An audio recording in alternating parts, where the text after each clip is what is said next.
GDS, Versen, Gafari, il y a autant de labels qui véhiculent une image nettement plus concurrentielle du Sénégal aujourd'hui sur le marché européen des fruits et légumes. Avec notre haricot vert qui se distingue par une très bonne tenue face aux origines concurrentes, 5000 tonnes, nous sommes leaders dans la sous-région. Notre tomate cerise en forte croissance sur la contre-saison avec 3500 tonnes, nous sommes deuxième derrière Israël pour les origines non européennes. Notre production de mangue a bondi de 200 tonnes à 3000 tonnes en 5 ans et marque des points intéressants avec des variétés de bonne qualité. Et notre melon en très forte croissance, une présence récente, 30 ans après Bët Sénégal, pour ceux qui s'en souviennent encore. Et chaque année, il y a beaucoup de problèmes pour la production horticole à l'Europe, pour problèmes de maladies. Les sols sont très fatigués à l'Europe. Chaque année, les coûts de production deviennent très tôt. Il y a beaucoup de problèmes de maladies qui sont très difficiles de sauver.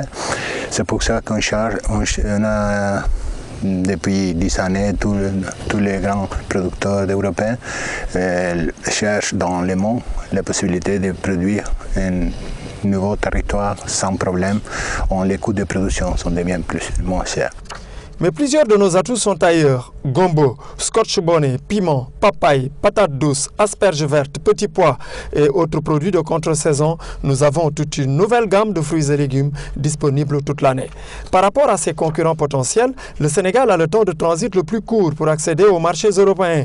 6 heures d'avion, autant de jours de bateau, un port moderne et un aéroport qui s'équipe, un ensoleillement à faire pâlir n'importe quel pays méditerranéen, des températures idéales entre novembre et mai, d'inépuisables terres irrigables et un savoir-faire agricole de plus en plus reconnu.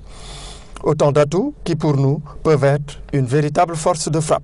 Le potentiel d'exportation du Sénégal est en pleine croissance. Il a bondi de 6 000 tonnes à 12 000 tonnes en 5 ans et espère atteindre 30 000 tonnes dans les années à venir. Impact financier attendu, plus de 70 milliards de nos francs.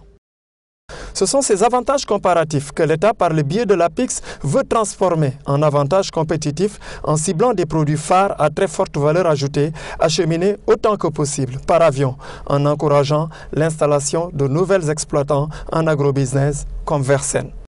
Nous n'allons pas à l'aventure. Aujourd'hui, tout produit que vous voyez ici a fait l'objet d'un cahier de charge avec un client qui l'a déjà acheté, qui nous définit ses conditions et critères de traitement, de traçabilité et qui tous les mois, par les systèmes d'Internet, via la messagerie, reçoit les analyses qu'il faut, les jours de traitement, les heures de traitement, les cahiers de traitement, le journal de traitement, pour au finish avoir un produit qui répond aux normes en termes de qualité, de poids.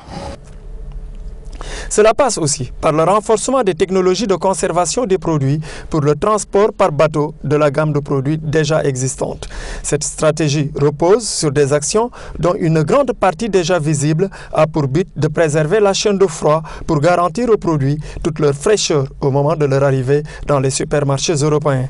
La gare de fret de l'aéroport Léopold Sédar Senghor est prête à recevoir 250 tonnes de produits horticoles par jour. Le centre de conditionnement multi-entreprises communément appelé Feltiplex est opérationnel dans la zone des Niayes, principale région de production horticole du pays.